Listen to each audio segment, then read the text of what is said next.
How much can one man do to save a desperate country?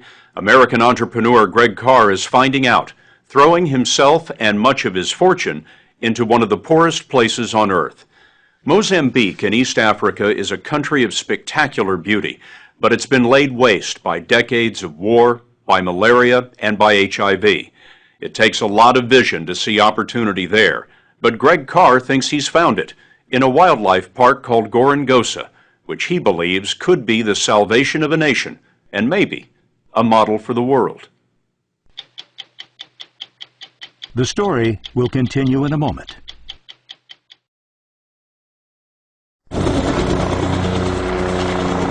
Greg Carr wanted our first experience of Gorongosa to be just like his was 4 years ago.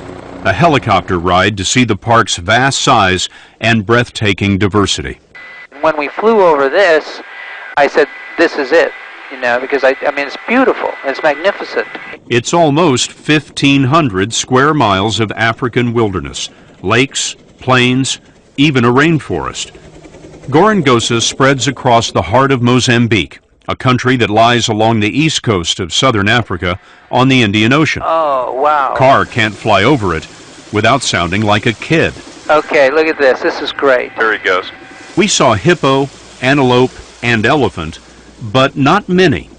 Gorongosa is a tragedy in two parts, with the loss of its animals and the suffering of its people, whose lives haven't improved much in a few hundred years. I wonder why you chose this place. Of all the places in the world, why here? Gorongosa was, most people consider, the most popular national park in all of Africa. And the most density of animals, the most beauty, the most diversity of ecosystems. So you have one of the most beautiful places in the world, and you also have perhaps the worst poverty of anywhere in the world, side by side. To Carr, that's an opportunity, and it's the same kind of business sense that made him a fortune. Right out of Harvard in the mid-'80s, he and a partner developed a hot new product called voicemail. In 1998, he cashed out with $200 million and devoted himself to bringing entrepreneurship to charity. So the idea is take the beauty of the park and use that to do human development. Attract the tourists who will spend the money to create the jobs and lift everybody out of poverty. For an entrepreneur, it's kind of a compelling opportunity to, 1 + 1 = 10. Carr's nonprofit foundation has an agreement with the Mozambican government to develop Gorongosa Park over the next 20 years.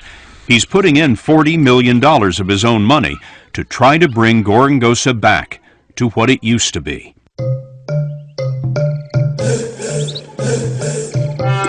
This was Gorongosa in a film from the 1960s, before it was engulfed by war. Royalty and Hollywood stars came on safari. There were hundreds of lion here, in fact so many that a pride even took over this building. But that was then. The lion aren't coming up these steps anymore. Back when the film was made, there were 500 lion in Gorongosa, 2,000 elephants, 14,000 Cape buffalo, and 3,000 hippos. It took years of war and poaching to get it done, but by the end, almost all of those animals were gone. In one of the world's greatest wildlife habitats, the animals were forced from house and home. First, it was Mozambique's war for independence from Portugal, then a civil war that lasted 16 years.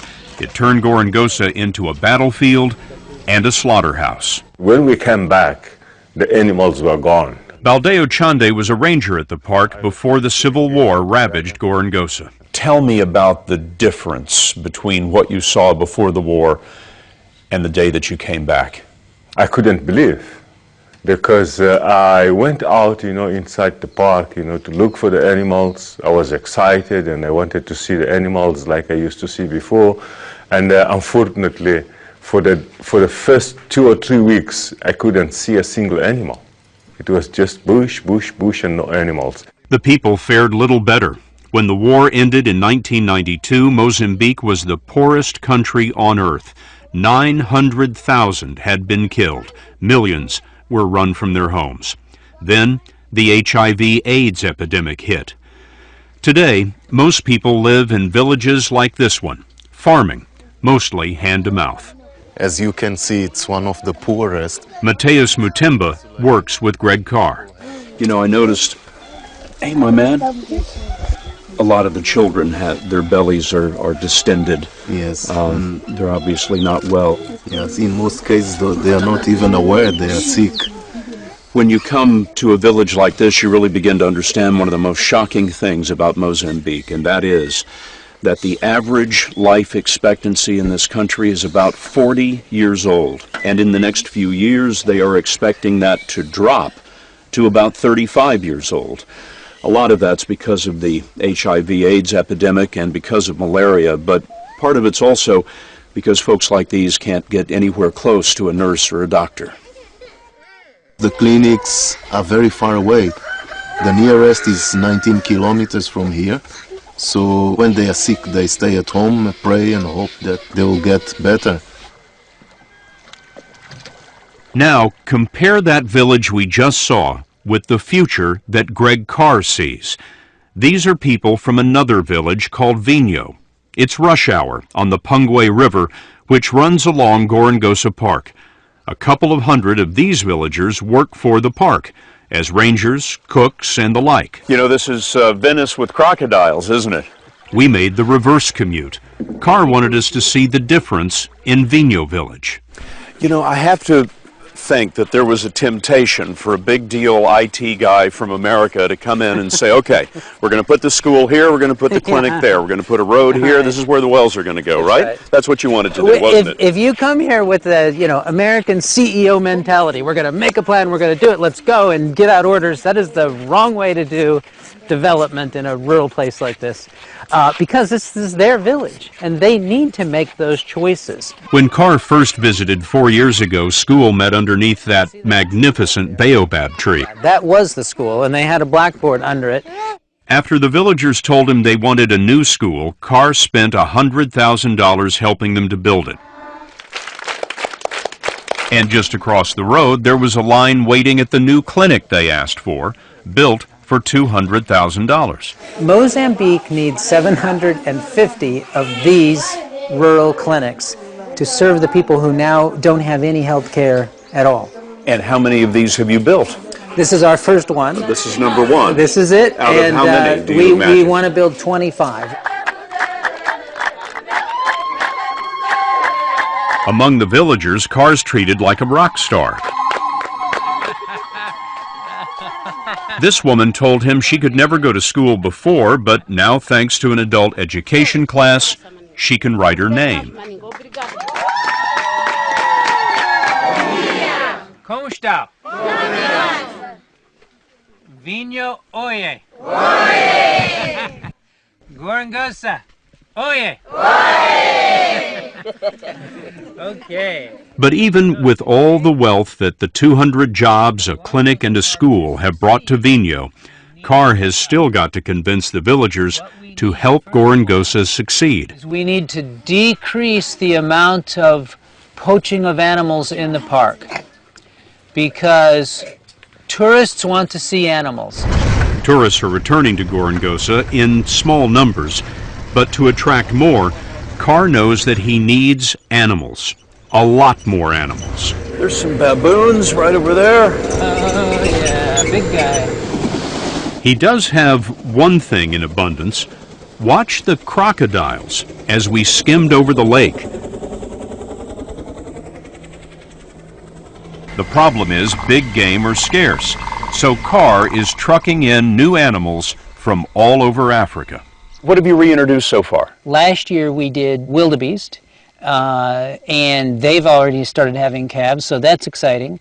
We're doing hyena this year. We're doing some more hippo this year. I really want zebra, but I can't get them right now because I need to get zebra from Zimbabwe, and the political problems in that country, you can't get something out of there. Carr's brought in scientists to make sure he's importing the right species and to better understand the animals he already has. They've been tracking this Gorongosa elephant herd with radio collars, and we went on a mission to replace a collar that had a dead battery.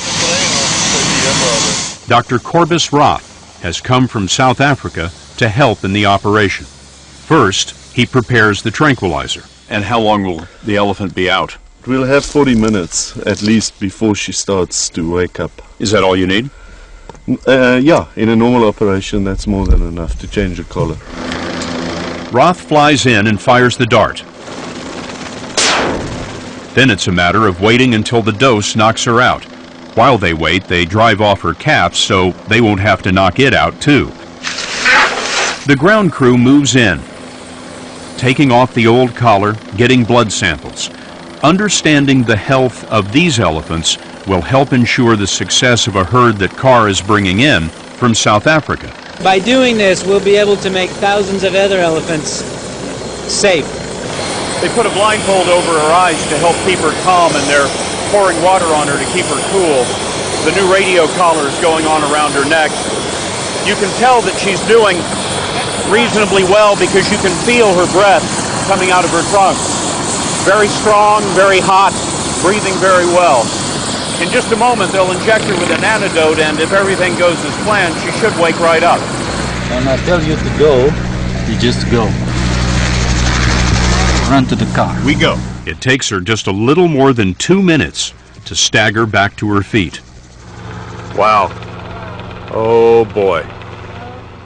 Once the animals are back in abundance, Carr expects big tour operators and hotels to invest in Gorongosa, throwing off enough cash to bring in more schools, clinics, roads, and electricity. You know, one of the most interesting animals in the park, for my money, is you. And I wonder what it was about being in the technology business and making $200 million at it that you found ultimately so unfulfilling. Actually, it was fun and exciting, but I wanted to give back. But you know, this project has done a lot more for me than I'll ever do for it. Coming to Africa, spending time here, learning from their culture, which is rich and beautiful, is a blessing. He intends to double the size of the park and leave it completely self-sustaining. No longer a charity, but an economic engine, attracting investments, creating jobs, and in the end, standing on its own without Greg Carr.